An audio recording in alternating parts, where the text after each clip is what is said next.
The real common theme we see amongst all these relationships along society is that men usually ruin the relationship. That is the theme handed down from on high. That is the lesson.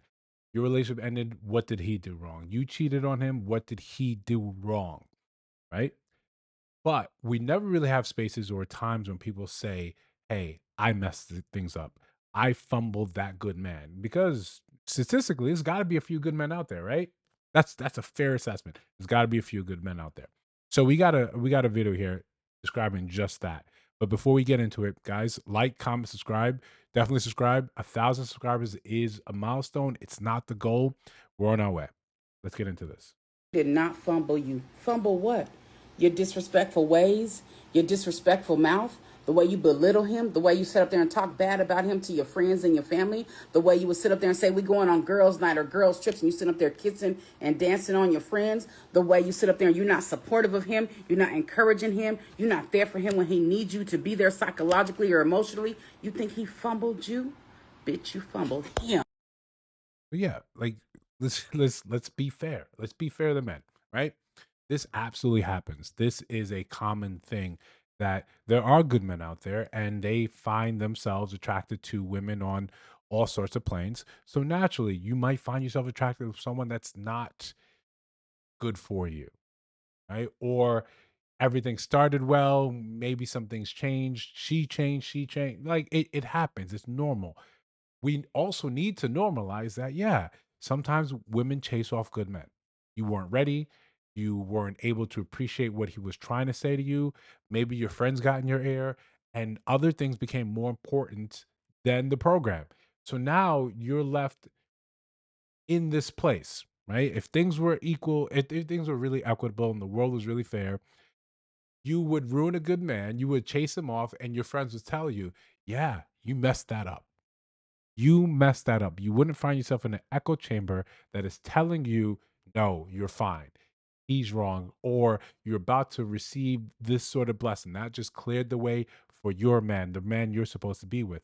We need to have a more honest sort of dialogue with women, with men. We'll get to that in a second, but with women. One of the things I saw in the comments was about why have these conversations when men are being logical and women are talking from emotion. Well, if we just accept that premise, right, and we know it's not really the case, it's not saying that women are devoid of logic, men are devoid of emotion. But just accept the premise for a second, just for the sake of exercise.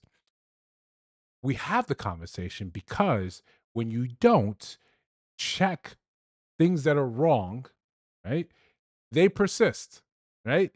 A behavior persists because there's a reason behind it. If someone is thinking 1 plus 1 is 3, and you just say, what's the point of correcting that person? Let them think that whatever it is. Well, what happens?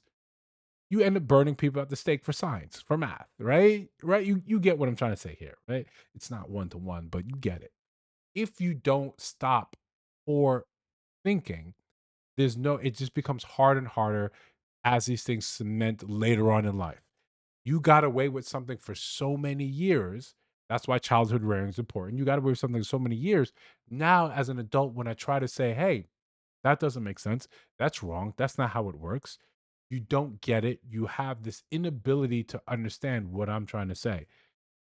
That's when life comes and kind of just kind of smacks you down and says, yeah, this is how it actually is. And life doesn't care. Life doesn't offer you explanations.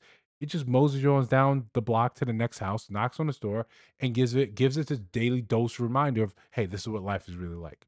So it's important to be real, to have this conversation, to say, yeah, you had a good man for whatever reason he was attracted to you, for whatever reason he saw something in you, and your neuroticism chased him away. Your inability to perceive, to listen to what he's saying, and you took it as he's trying to control me because the larger narrative says that.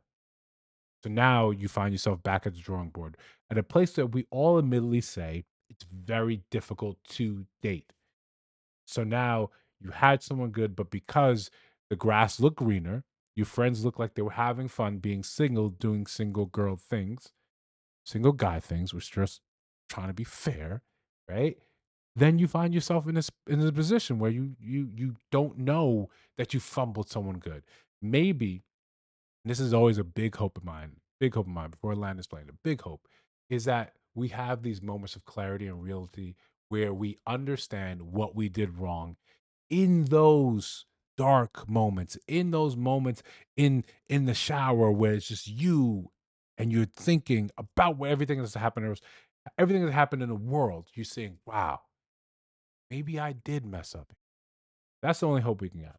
I've long ago made peace with knowing that maybe that happened to some people that I've known, but I'll never know it. Right? I've had those moments myself where I fumbled good people, good women.